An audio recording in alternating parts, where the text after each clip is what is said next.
Hi guys, TotallyDubbed here, and today I'm doing a roundup on my favourite gaming keyboards. Now I own a custom painted Logitech G710 Plus keyboard with custom keycaps, and yes, it also includes Iron Man keycaps, but in this roundup I'll be giving you suggestions of one you can actually buy. As such, in this video there'll be options for every type of gamer, or indeed different type of use, from wired to wireless keyboards.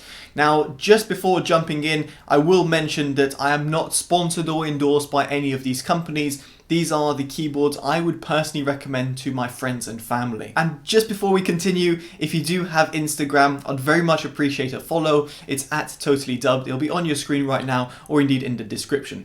So let's get into this roundup. So let's start off this roundup by talking about the best budget keyboard, at least in my opinion.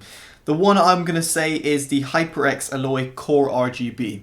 Now this keyboard isn't a mechanical keyboard, however, it does have RGB lights, has got a full-size layout, and specifically, despite its keys being membrane, they do feel really nice to type on, almost like a mechanical type of switch. So in this respect, it's the one I would suggest if you're on a budget. It does tick all the right boxes and truthfully is a great gaming keyboard. Now next up, these two keyboards will pretty much suffice every single person's needs. The two keyboards in question are the HyperX Alloy FPS Pro and the Fnatic Rush Silent. Now these two keyboards are slightly different. You'll be able to see from their pictures. The one is a full-size keyboard whilst the other one is 10 keyless, so TKL. Here it really depends as to which one you would prefer in terms of form factor. TKLs can be a little bit better for gamers because you have less of a distance between your mouse and your keyboard. However, that does mean that if you're going to do any sort of accountancy or doing any sort of like calculations or whatever it might be, then it might be a little bit of a pain because you don't have those keys there.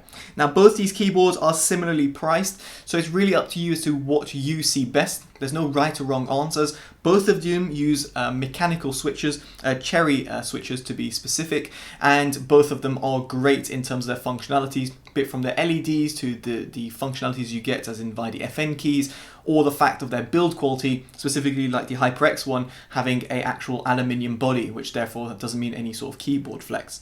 So on the whole, I will say these two keyboards are the ones I would suggest for a lot of gamers, and will tick a lot of boxes and specifically won't break the bank. So speaking about form factor, the 60% keyboards have become increasingly popular. Those are the ones which basically do away with the F keys, number keys, and ultimately really do limit down in terms of the keys that you've got.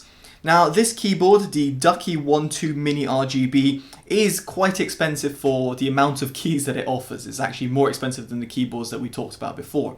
Now the key switches themselves are fantastic, the Cherry MX switches in there, but what the biggest thing over here is the form factor. You are paying a premium for a more specialist keyboard, which normally would have been previously assigned to custom keyboard builders back in the days. Now a lot of manufacturers have adopted this smaller sized factor, and more mainstream manufacturers are therefore offering this as an option to their consumers. So this is the one I would personally choose just because of the brand. Ducky is a fantastic brand, the key switches themselves, and the fact that it's got those beautiful RGB lights if you are someone who's going to be using those. Next up is what I would deem as the best overall gaming keyboard, kind of the ultimate gaming keyboard. And it's the HyperX Alloy Elite 2. Yes, HyperX have made this roundup a few times already, and that's purely because they do make good keyboards. Now the Alloy Elite 2 follows on from the version 1 and basically improves on a few different elements. Specifically the fact that the keycaps are a little bit better made, and also in terms of the key switches have changed to HyperX switches, which are very similar to Cherry MX switches. Now in this respect, what I will say is that this keyboard really will tick up every single box. For someone like myself, you saw my Logitech G710 Plus at the start of the video, it's pretty much got everything, all the bells and whistles, even dedicated a volume scroll wheel, and all the macro keys that you might need, for example. This is very similar in that respect. It might not have dedicated macro keys, however you can assign that through any sort of the keys, and yes, a lot of these keyboards you can do. But the fact that it's a full-size keyboard, has everything there, good build quality, both from its steel frame and also from its keycaps, means that to me it's the ultimate gaming keyboard. Now as we move on from that, we're going to talk about a bit more specialist keyboards. First off, I'm going to talk about wireless keyboards, and there's two in this category, and the one I'm going to start off with is the Logitech G613. Now this wireless gaming keyboard is seriously impressive. It's a full-size keyboard, has a built-in wrist rest, and has great wireless technology, which means you've got no delay when it comes to typing. Some other keyboards out there which either use Bluetooth or let's say use a different wireless dongle won't perform as good as this Logitech keyboard. Personally, if I'm a gamer, I would really like this keyboard because it just ticks every box and means that you don't have to have a wire. Of course, in my case, I use a wire anyway, but if you're a gamer who prefers wireless gaming, then this would be an excellent choice. The only limitation about this keyboard is the switches. And it's not to say that the Logitech Roma G switches are bad, it's just that when you come to replacing keycaps, you might struggle to find alternatives or replacements that are readily available other than coming from Logitech. So that's its biggest flaw, so to speak. So if you can get over that, then it's a great wireless keyboard. Now, if you've got even more money and you want to go even more low profile, then the Logitech G915 Lightspeed is the way to go. This is a low profile keyboard, it's wireless and has pretty much all the right elements. The thing I would say at its price range, it's a bit disappointing not to see a wrist rest, and I know some people will say why would you need a wrist rest, but it's nice to see it included specifically at the price that it's being sold at. Now the keyboard has, again, Logitech switches inside, so again it might be a little bit hard to replace, but on the whole, if you do want a low profile wireless keyboard, then this is a fantastic choice. Now if you don't care about wireless technology and ultimately you want a low profile keyboard, then you can save yourself a lot of money and get the Roccat Vulcan 120 instead.